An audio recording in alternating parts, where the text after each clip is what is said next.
Having made the decision to marry my boyfriend Ethan and paying a visit to his family's abode for introductions on the appointed day, I encountered a startling rejection from all his kin. Their chilling words echoed, "Never reach out to us again. Your voice is unwelcome." It seemed their upbringing, steeped in adulation for their physical charms, had fostered an environment of harshness and envy towards those who possessed what they lacked. Regrettably, I found myself the unwitting target of their jealousy, with even my father-in-law and brother-in-law silently aligning with their rejection. Yet, several months passed, I had the sweet satisfaction of orchestrating a masterful revenge upon these four. My name is Amy, age 27, now basking in serene and joyful days encircled by love for my husband, our cherubic child, and my own parents. The genesis of this newfound contentment traces back 3 years, when I was just 24. It all began with Ethan, my former colleague turned beau, who proposed to me. Bonding over our shared love for cinema, our friendship blossomed into romance through countless movie dates on our days off. Ethan's gentle demeanor and universal amiability endeared him to many at work. Averse to conflict, he possessed a forgiving nature that endeared him to all. From the moment I joined the company, Ethan intrigued me, so when he finally mustered the courage to ask me out, I was elated, eagerly anticipating each day at work. During moments of professional missteps and personal lows, he offered unwavering support, fostering a natural desire within me. I want to spend my life with this man. Ethan harbored ambitions of launching his own business down the line, and I was eager to stand by his side, offering unwavering support every step of the way. When he proposed to me, my heart soared with joy. There was no hesitation. I accepted his proposal without a second thought, resolved to spend my life with him. The weekend following Ethan's heartfelt proposal, we promptly journeyed to my family's abode, introducing Ethan to my parents and sharing our plans to wed. Ethan's warmth and charm extended effortlessly to my family, effortlessly bonding with my father over drinks and conversation. My parents, enchanted by Ethan's demeanor, readily embraced our union, reveling in our shared happiness. Witnessing Ethan effortlessly blend into my family dynamic, I couldn't help but feel blessed to have him in my life. As the weekend waned, our sights turned to meeting Ethan's family. While I realized I hadn't gleaned much about them from Ethan, I brushed aside any concerns, presuming his independence might have led to infrequent contact with his parents.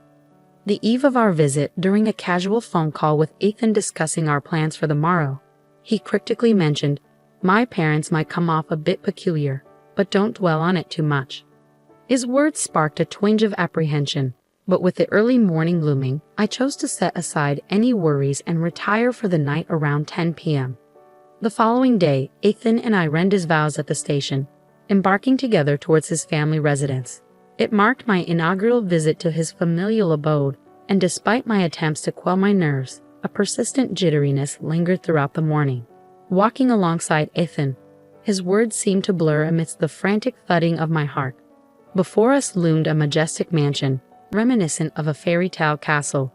The sprawling garden only intensified my trepidation as I pondered Ethan's upbringing in such opulent surroundings. Yet, his reassuring smile offered some solace as he gently remarked, "Feeling nervous?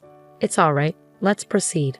Upon a grand entrance, my mother-in-law greeted us warmly, her graceful demeanor and impeccable appearance exuding elegance. Her welcoming demeanor momentarily eased my apprehension. Once inside, the rest of the family, save for my mother-in-law, greeted me with smiles, alleviating some of my unease.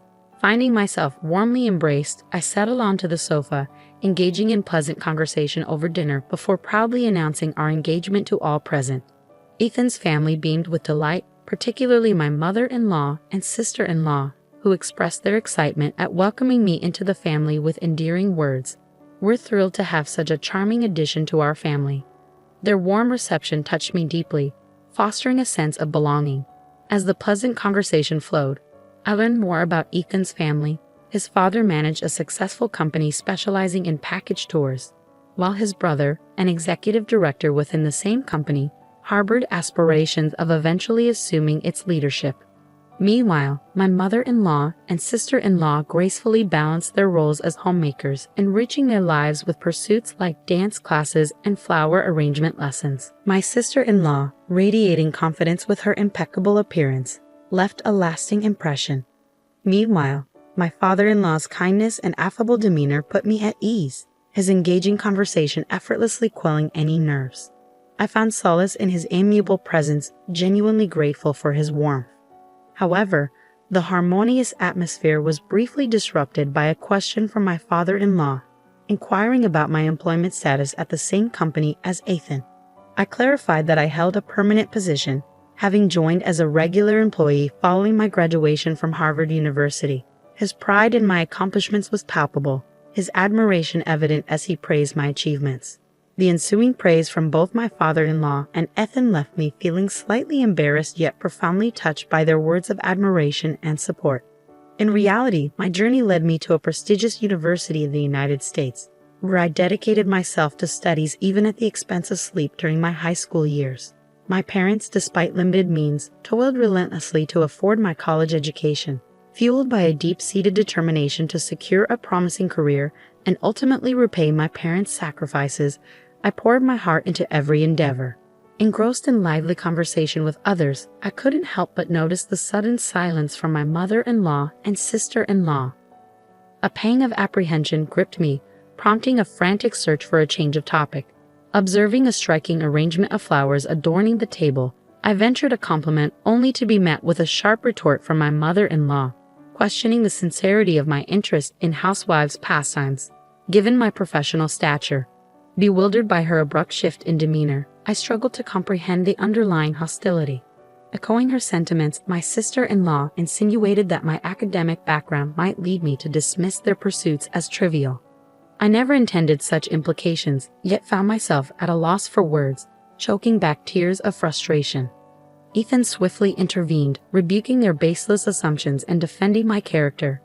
Though his words offered solace, I remained mute, unable to muster a response, my gaze fixed downward. Surveying the room, I noted my father-in-law, inebriated and slumbering on the sofa since noon, alongside my disinterested brother-in-law, idly scrolling through his phone. Sensing the palpable tension, Ethan tactfully suggested bringing the gathering to a close, offering a much-needed reprieve from the stifling atmosphere. As we made our way back to the station, Ethan offered his apologies, explaining, "I'm sorry about today. My mom and sister have quite the pride. They're particularly touchy about their high school education." Later, Ethan revealed that his mother-in-law had worked at a flower shop straight out of high school, where his father-in-law had become enamored with her at first sight. A captivating beauty, she drew numerous customers to the shop daily. Through persistent pursuit, his father-in-law won her affections, and they eventually married, with him still seemingly wrapped around her finger to this day. Similarly, his sister-in-law, a striking woman, had reconnected with Ethan's brother-in-law at a high school reunion in their early 20s. Enchanted by her transformation, he pursued her relentlessly until they became a couple. Like his father-in-law, Ethan's brother-in-law appeared to acquiesce to his wife's wishes without question. Despite my advanced education, I struggled to comprehend their insecurities. They were both beautiful women with devoted husbands who adored and protected them. Yet, I couldn't shake off a lingering sense of unease, questioning whether marriage would truly be as harmonious as I had envisioned. Nonetheless, with the family's blessings secured, we forged ahead with wedding plans, hoping that open communication would bridge any divides.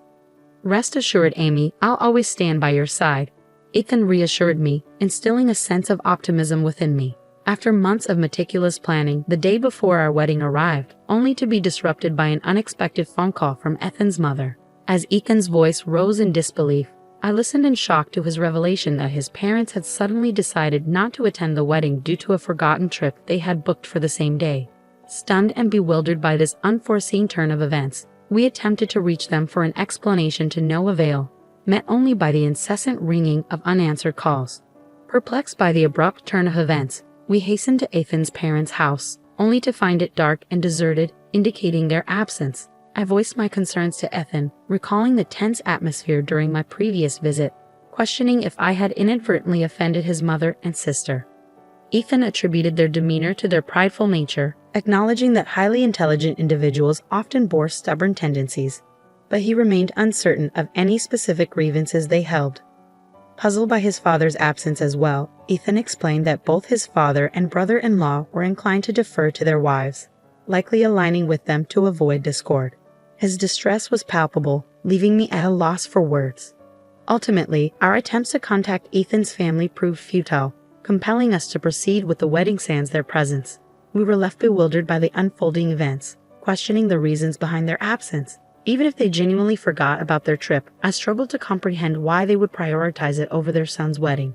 Upon learning of Ethan's family's absence, my own parents expressed understanding, though their expressions betrayed a hint of complexity, burdening me with a sense of guilt for causing them distress on what should have been a joyous occasion.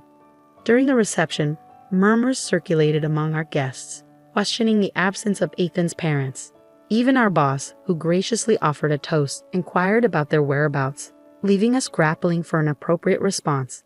Faced with the dilemma of revealing the truth, we opted to deflect inquiries by attributing their absence to illness. What was meant to be a day of celebration turned into one fraught with mental exhaustion. Days later, when Ethan and I visited his parents to relay the events of the ceremony, his mother's nonchalant demeanor and lack of remorse stung deeply. Suppressing my sadness to maintain familial harmony, I responded with a strained smile, concealing the hurt that lingered within. Ethan's voice cut through the tension like a knife, his words echoing with a mixture of disbelief and frustration. Canceling the day before the wedding, with all our relatives absent, is that even acceptable? If you had no intention of attending, you shouldn't have accepted the invitation in the first place. His sister-in-law's response only added fuel to the fire. I would have attended if Amy wasn't the bride, she declared coldly, leaving me utterly bewildered, my head spinning with confusion. Before I could make sense of her words, Ethan's mother-in-law launched her own accusation, attempting to deflect blame onto me. Don't lay all the blame on us. I wanted to witness my son's special day, but Amy ruined it. I'm a victim here too. I demand an apology.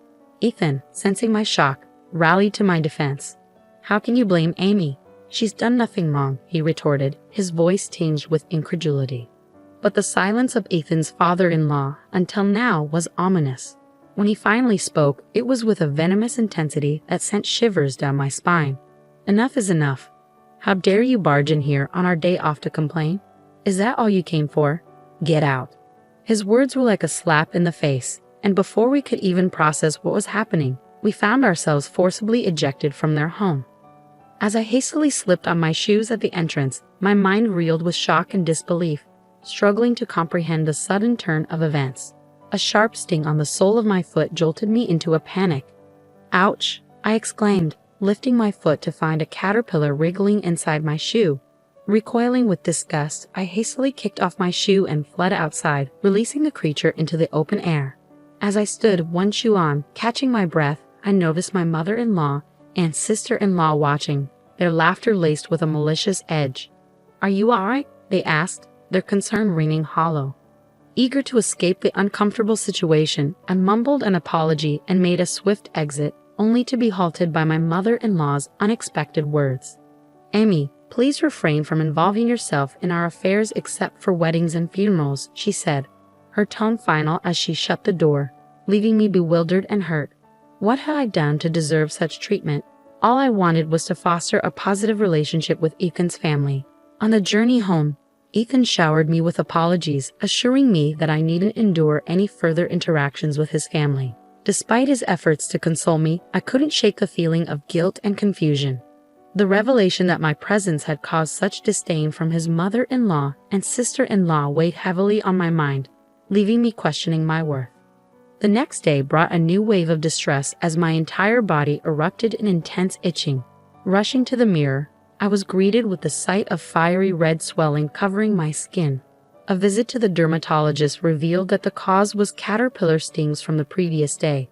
The itching was unbearable, robbing me of sleep for weeks on end. Recalling an unsettling incident at Ethan's house, where I had noticed my brother-in-law tampering with my shoes at the front door, I couldn't shake the feeling of distrust towards my in-laws. And just when I thought things couldn't get worse, Ethan fell ill and was hospitalized with stomach pains, diagnosed with a suspected gastric ulcer. Worried sick, I insisted he take time off work and accompanied him to the hospital for further tests, grappling with the mounting challenges that seemed to plague us relentlessly. I hesitated, recalling the blunt instruction to only reach out in the event of a wedding or funeral. Yet, I couldn't bring myself to keep Ethan's hospitalization a secret from his parents. Gathering my courage, I dialed their number, my hand trembling as the phone rang, nerves twisting my stomach into knots. The mere sound of my mother-in-law's voice filled me with a profound sense of dislike, a testament to the strained relationship that had developed between us. "Hello," she answered. "It's Amy. I apologize for not keeping in touch. There's something I need to tell you," I began tentatively. "Ethan has been hospitalized. They suspect it might be a gastric ulcer, so he's undergoing tests," I explained, hoping for a shred of concern or empathy. "A gastric ulcer, huh? Probably from overworking," she dismissed callously. "Please spare me from such trivial matters. I'm busy," she added, brushing off Ethan's health concerns with callous indifference. "Trivial? Don't you care about Ethan?" I retorted, my frustration bubbling over. "I won't bother you anymore. I'll call Ethan directly," I concluded, my voice thick with disappointment. Before I could hang up, my brother-in-law abruptly took the phone. "You're too persistent. Can't you read the room?" he chastised. "Whether Ethan's in the hospital or not, your constant calls are irritating," he snapped before ending the call abruptly. The abrupt click of the line cutting off left me reeling, a surge of indignation coursing through me. The callous rejection from my in-laws, their harsh words cutting deeper than I had anticipated, shattered any lingering hope of reconciliation. In that moment, I made a solemn vow to myself. If they don't want me to contact them, fine. I want nothing to do with that family anymore. I'll never reach out to them again, no matter the circumstances. Following Ethan's recovery, which proved to be a mild gastric ulcer, he diligently adhered to medication, experiencing a notable improvement in his health. I recounted the entire ordeal to Ethan, who met my explanation with unwavering determination. "Let's distance ourselves from my family," he declared firmly. "The only person who matters to me now is you, Amy. If they can't accept you, then they're not family to me, regardless of blood ties." A year later, Ethan took the leap to pursue his long-standing aspiration of establishing a software sales business, leveraging his prior job experience. His relentless dedication paid off as he tirelessly worked towards realizing his dream. While our venture was still in its nascent stage, witnessing even a fraction of Ethan's vision materialize filled me with profound joy. Our happiness only multiplied with the arrival of our healthy baby boy a year into Ethan's entrepreneurial journey. My parents shared in our elation, frequently visiting us despite the lengthy journey from their home to ours. We opted not to inform Ethan's parents of our son's birth, certain that their indifference would remain unchanged. Their silence following our earlier confrontation offered a sense of relief, freeing us from the burdensome ties of a strained relationship. Several months later, as the global pandemic of the new coronavirus swept across the world, our country declared a state of emergency, urging citizens to stay indoors. News broadcasts were inundated with discussions of the pandemic's impact, particularly on industries such as restaurants and tourism. My heart ached for those affected, though I couldn't help but wonder about Ethan's father's package tour company. Yet it was a passing thought, and any satisfaction I derived from imagining its plight was fleeting. Despite the challenging circumstances, Ethan's business flourished. While the initial phase of our entrepreneurial journey saw some financial instability, recent months had brought a surge in income, surpassing even Ethan's earnings as an employee. Our future looked promising, a testament to our resilience in the face of adversity. During this period, Ethan began receiving numerous calls from his parents' home. Despite the persistent attempts at communication, Ethan appeared determined to avoid any interaction, intentionally ignoring the calls and disregarding voicemails left behind. I often reassured him, "You don't need to worry about me. It's all right to reach out to them." While I held a deep-seated disdain for his family, I couldn't shake the guilt of causing Ethan to sever ties with his own parents.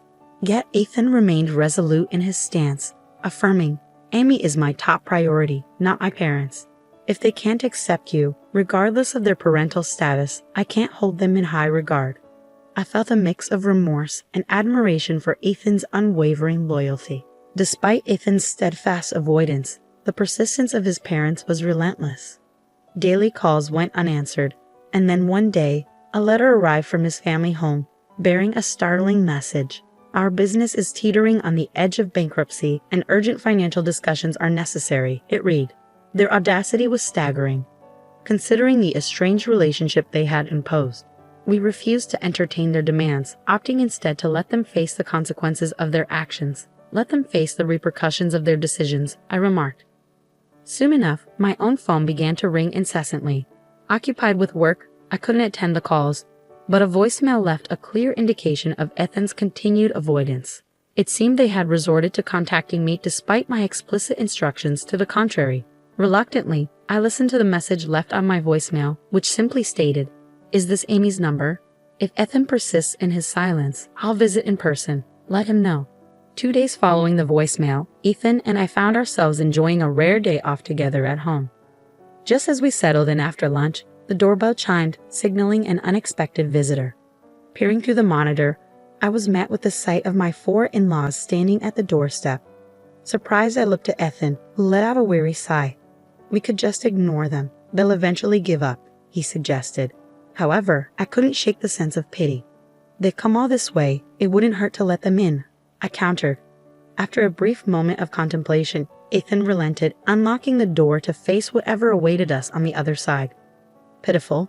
Never would I entertain such thoughts about our cunning in-laws. I resolved silently, deliberately withholding the voicemail's revelation from Ethan. Everything was orchestrated to draw them into our home. My faint surprise at their arrival was a well-rehearsed act. I knew their persistence would eventually lead them to our doorstep. There was a method to my apparent madness. The true retaliation had yet to unfold, and it was time for a showdown. As the entire in-law clan stood at our front door, marching in without restraint upon entry, I couldn't help but express my exasperation. "Is it really that difficult to just open a door? It's simply uncouth," I remarked with thinly veiled frustration. Observing our son engrossed in play with his toys on the floor, Ethan's mother couldn't resist a remark. "Whose child is this?" she inquired. "He's our son," I replied matter-of-factly. "Ah, I recall now. Since you insisted we cease contact, I saw no need to inform you of his arrival." "Clearly, your interest is lacking," she retorted dismissively. Her contemptuous gaze met mine, and she muttered disparagingly under her breath. I found myself relishing the moment and turned to address Ethan's father. "What brings you here today?" A courtesy call would have been appreciated, I stated, my tone tinged with sarcasm. Ethan's father bristled at my remark. "Didn't you receive the letter?" he retorted sharply. "You mean the one that arrived 2 days ago?" I countered, noting the frustration in his tone. "If you had bothered to read it, you'd know we required urgent communication," he snapped back, his anger palpable. Swiftly, I retorted, "You made it clear you wanted nothing to do with us anymore, so I assumed contacting you was unnecessary." Suppressing a grin as I faced the stern quartet, I noticed Ethan, my husband, remaining silent, allowing me to speak my mind freely. It was characteristic of him to gauge the situation adeptly. It seemed unfathomable that he was raised by parents lacking such basic sensibilities. Abruptly, my father-in-law's demeanor shifted, transitioning to a pleading tone. "Please apologize for the past. The ongoing COVID situation has devastated our travel business. With cancellations piling up and no new bookings in sight, we're facing ruin. Can't you assist me with some financial aid?" In response, I maintained, "While I empathize with your predicament, I cannot readily aid someone who previously disavowed any connection with me. However, genuine displays of sincerity might sway my decision." Outraged, my father-in-law attempted intimidation, his expression contorted in fury. Unfazed, I resolved to handle the situation on my terms. "You're free to leave if you don't agree," I declared calmly. As my father-in-law persisted in pleading, beseeching me for assistance, I remained resolute. Eventually, he implored the others to apologize, leading to a collective plea from the entire group. In response, I politely declined their appeals, maintaining my composure. Enraged, my father-in-law slammed his hand on the table, his anger palpable as he grabbed my collar, accusing me of arrogance amid his attempts at reconciliation. Taken aback by his sudden aggression, I was about to intervene when Ethan stepped in, asserting, "Dad, don't lay a hand on Amy." My father-in-law retorted, "You're choosing your wife over your parents' plea."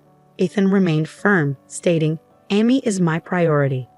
I can't condone mistreatment towards her, even from my own parents. I won't accept superficial apologies just for money. If you can't sincerely apologize to Amy, then leave." Enraged by Ethan's stance, my father-in-law lashed out, landing a punch squarely on Ethan's face. Shocked and struggling to comprehend the violence unfolding, I attempted to reason with my father-in-law. But he was beyond reason, relentlessly kicking Ethan as he lay on the ground. Desperate to intervene, I tried to restrain my father-in-law, but he shrugged me off, causing me to collide with the table, resulting in a painful impact to my head. As I touched the back of my head, I felt the warmth of blood trickling down my fingers.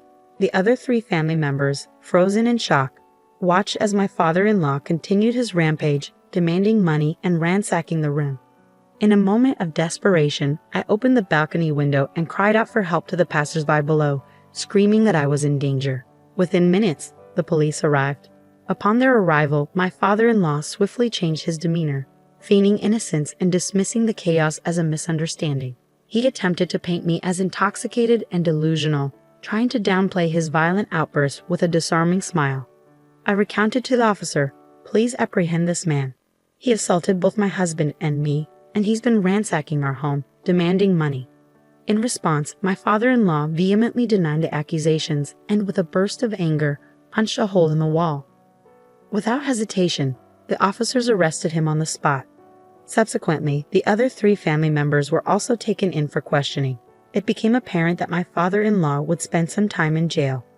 Thankfully, Ethan only sustained a minor injury, a cut and bruise on his cheek that healed quickly. However, the wound on the back of my head required 10 stitches, turning out to be more serious than initially thought.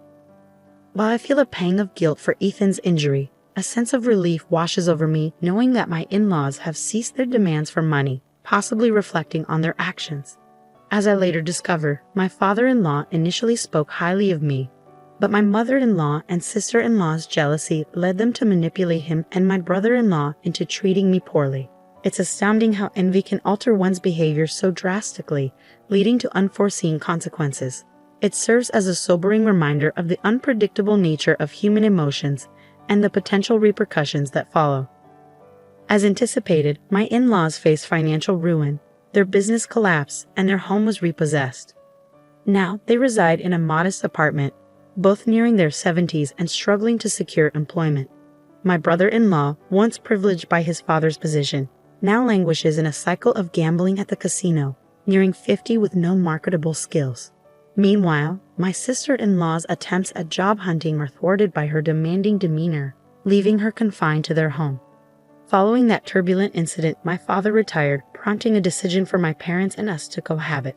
Surprisingly, it was Ethan who proposed this arrangement out of concern for my parents' well-being in their twilight years.